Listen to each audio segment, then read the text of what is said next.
સ્થાનિક સ્વરાજ્યની ચૂંટણી પહેલા પાટણ કોંગ્રેસ તૂટી છે। રાધનપુર વિધાનસભા વિસ્તારમાં મોટું ભંગાણ થયું છે।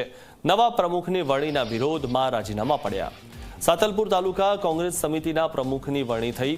વિરોધ છતાં વરણી થતા નારાજ હોદ્દેદારોના રાજીનામા પડ્યા। હોદ્દેદારો સાથે અનેક કાર્યકરોએ રાજીનામા આપતા ગરમાવો થયો છે।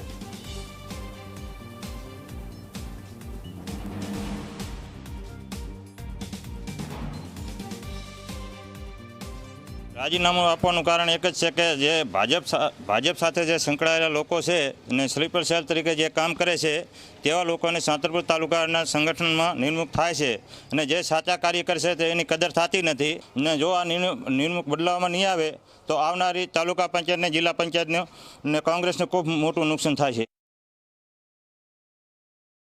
મારે પ્રદેશને એટલું જ કહેવાનું છે કે તાત્કાલિક જે અત્યારે હાલ જે નિમણૂક આપી છે એ હાલ રદ કરે અને જે સાચા કોંગ્રેસના કાર્યકર્તાઓ છે એમની નિમણૂક આપે તો કોંગ્રેસને આવનારા સમયમાં અહીંયા રિઝલ્ટ મળી શકે। વિસ્તારમાં ફરી કોંગ્રેસને ઊભી કરવી બહુ અઘરી પડશે અને વિસ્તારના લોકોની આગેવાનોની જે માંગણી છે સંગઠન સૃજન અભિયાનમાં સેન્સ લઈ વિસ્તારના લોકોનો ગ્રાઉન્ડના લોકોનો સેન્સ લઈ અને જે નિમણૂકો આપવી જોઈએ એ રીતે નિમણૂકો ક્યાંક ને ક્યાંક નથી અપાણી એટલે આ લોકોમાં ખૂબ રોષ છે આ વસ્તુ।